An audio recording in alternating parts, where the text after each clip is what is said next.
رمضان في مصر مش مجرد شهر، ده حالة.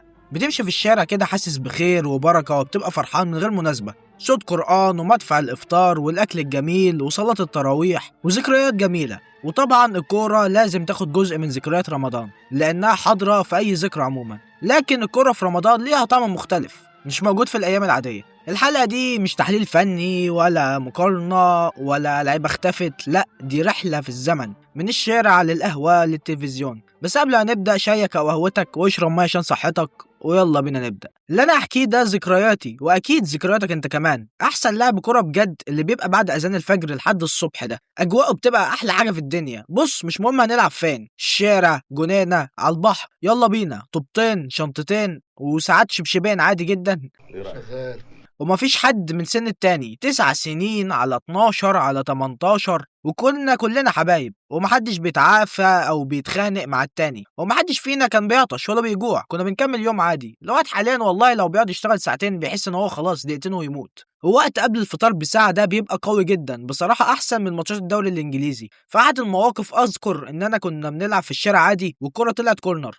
طلعت كورنر، ما تقلقش احنا عندنا تحكيم وحاجة يعني 10/10. المهم واحد من اللي بيلعب معانا قال سيبوها لي انا العبها زي بيكهام. كنت لسه عيل صغيره يعني، وقعد يقول لي جون مضمون ومش عارف ايه. المهم اللي هو شاط الكوره ما شاء الله جت في البلكونه، وكان في راجل معدي في الشارع قال له ده كورنر بيكهام، ده كورنر عاشور الادهم. المهم طلع راجل كبير كده بجلابيه، ولحظه صمت في الشارع كله، وبكل هدوء رحت قايل له عمو ممكن الكوره؟ راح قايل لي انت اللي شطها؟ قلت له لا والله يا عمو ده هو. قال لي طب هحدفها لك بس بشرط. قلت له ايه هو؟ راح حدف لي 50 جنيه وقال لي هات لي ازازه حاجه ساقعه 2 لتر وهنزل لك السبت تحطها لي. رحت وجبتها له وحطيتها له في السبت وبحط له الباقي. راح عمو قال لي لا خلي الباقي عشانكم، هاتوا حاجه حلوه ولا صواريخ. فالراجل ده بصراحه انا عمري ما انساه والله العظيم، ربنا يسعده لو عايش وربنا يرحمه لو لا قدر الله توفى. دي كانت اغلب الايام يعني عامه. لكن كان في اعظم بطوله عرفتها كره القدم، هي الدورات الرمضانيه.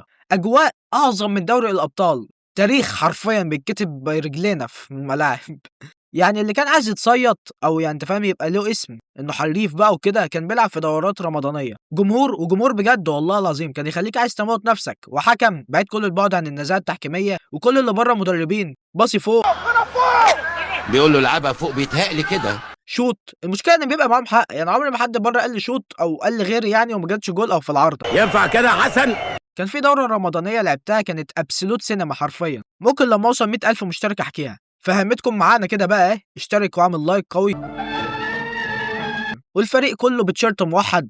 لكن اللي بيلعب بستارز واحد بيلعب بكوتش عادي، واللي حافي ودايما أحرف واحد اللي بيبقى حافي ده زيس برازيل حرفيا. دوري أبطال أوروبا واللي بيخسر بجد بتبقى بتزعل. وطبعا ذا وينر تيكس ات اول اند ذا لوزر هاز تو فول. ولما كبرنا شوية حجوزات رمضان بتبقى أمتع حجوزات والله العظيم، بس لازم تبقى حاجز قبلها ب3 أيام على الأقل، ولو الملعب مشهور احجز قبلها بشهر. بس بتبقى كلها ضحك، ودايما حجوزات رمضان دي بيجي فيها إجوال تاخد بوشكاش مستريح، بركة الشهر الكريم بقى. لكن المشكلة دايما في الميعاد. مسج على جروب الواتس شباب حجز 9:30 كله تمام يلا بينا.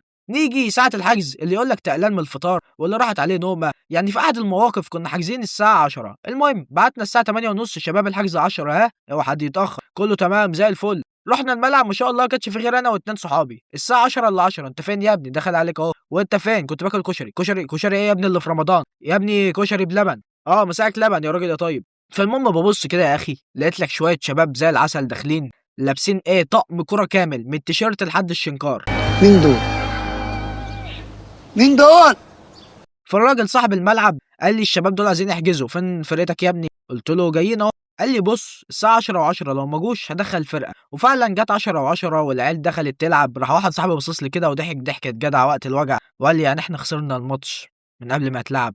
ابسولوت سينما هنا والله العظيم، تاخد اوسكار يا ابني على الجملة دي. شعر ايدي وقف، انا اشعرت. مش ممكن يا جماعه، ايه الكلام الحلو ده؟ شايفين الروح؟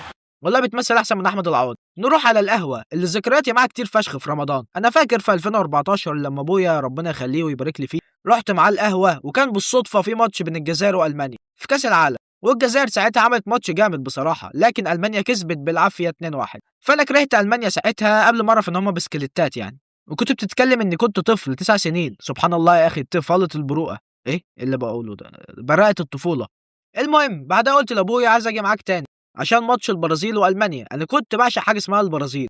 اليوم ده انا خدت واحده من اكبر صدمات حياتي. المانيا كسبانه البرازيل 5-0 في اول نص ساعه، والماتش خلص 7-1. اليوم ده انا عمري ما انساه، ومن ساعتها وانا بكره الدوله دي. يمكن بحمد ربنا ان الشخص الوحيد اللي انا بحبه منها اصوله مش المانيه. ويورو 2016 طبعا، واصابه كريستيانو في النهائي وجون قدر، وكريستيانو كان واقف مدرب، وكريستيانو بيكسب اليورو مع البرتغال. يعني هي كانت سنه حلوه عليه يعني، فاهم، كان رمضان وش الخير على كريستيانو يعني. وطبعا نهائي دوري الابطال 2017 الريال ويوفنتوس، لما الريال كان مكتسح الدنيا ساعتها، وكان مع نسخه رونالدو الاندومي، وساعتها برضه جول مانزوكيتش العالمي. يعني بالنسبه لي انا من احسن ثلاث اجوال جم عن طريق الدبل كيك. برضه من الذكريات يوم اصابه صلاح ضد ريال مدريد في نهائي الشامبيونز ليج 2018. انا اصلا بكره ليفربول، عارف اكونت الله لا يوفق ليفربول، لو له محب واحد هو انا. المهم، انا كنت راح اتفرج عشان خاطر صلاح مش اكتر، وكان نفسي لعيب مصري يكسب دوري الابطال، فاهم، حاجه كده ما كنتش بشوفها غير في بيس وانا بلعب كون اسطوره او بيك اب ليجند،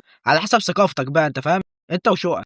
المهم الماتش ده صلاح اتصاب وزعلت، لكن قعدت اضحك باقي الماتش على اللي عمله كاريوس وعلى ليفربول عموما، وده اللي خلى ناس كتير في القهوه نوعا ما بتفكر تقتلني. فرحت حاسب القهوجي ورحت لعبت بلاي ستيشن عادي يعني.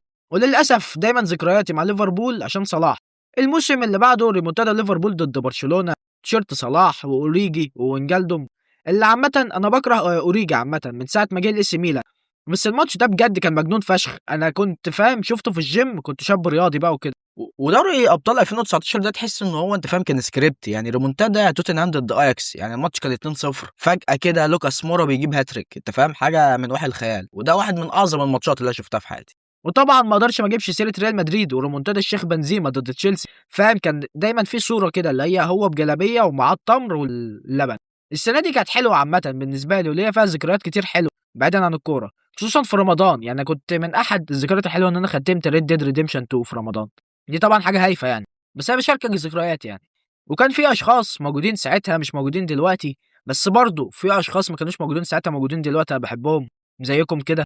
ومن الماتشات اللي بحبها لما الميلان كسب نابولي، فارس عوض لبودكا واوسيمين لما كسبناهم 4-0 في ملعبهم وبعدها خرجناهم من الابطال. كل دي ذكريات جميله، بس للاسف الحاجات الحلوه دي تدريجيا تحس انها مش اختفت بس هدت. الشارع هدي، الموبايل بقى انت فاهم ايه في ايدك على طول. بس يعني خير، هو طبيعي كل الانسان لما بيكبر اهتماماته بتتغير. المهم انا عندي ليك كام نصيحه كده بما اننا داخلين على رمضان زي ما قلت السنه اللي فاتت، ورب يجعلنا دايما ان انا كل سنه ابقى معاكم في رمضان. اه، اهتم بصلاتك، لو انت ما بتصليش صلي. انا مش عايز اعمل شيخ، انا مش شيخ عامه، انا خطاء جدا، بس انت لو بتعمل ذنب ابعد عنه. يعني لو ما بتصليش صلي. صوم بلاش تفطر لان دي ذنبها كبير. صلي التراويح يا عم، شخص انت مش خسران حاجه، اعتبره حجز كوره، مع انها اعظم طبعا من حجز الكوره بكتير يعني، فاهم. صل رحمك، اقعد مع ابوك وامك، يعني الدنيا دي كلها. المهم بقى دلوقتي انا عايزك تحكي لي عن ذكرياتك في رمضان في الكومنتات، ولو عندك قصه طويله شويه في رمضان ليها علاقه بالكوره ابعتها لي على الانستجرام، ممكن اعمل عنها فيديو على اليوتيوب مثلا، او ابعت لي على الفيسبوك لو مش بتحب الانستجرام. وبرضه حاول تختم القران. كل دي نصايح انت فاهم، لعل وعسى حد يستفيد مني، انا مجرد سبب بس. فيا ريت ما تنساش تشترك وتعمل لايك وتشير لاصحابك. وبس كده، يا رب دايما تكونوا بخير ورمضان كريم وكل سنه وانتم طيبين والسلام عليكم. رمضان كريم. الله اكرم على الناس اللي عندها ضمير وعندها قلب، والناس اللي تعرف ربنا بس، اللي تعرف ربنا بس، انما اللي ما يعرفوش ربنا سواد عليهم رمضان ان شاء الله.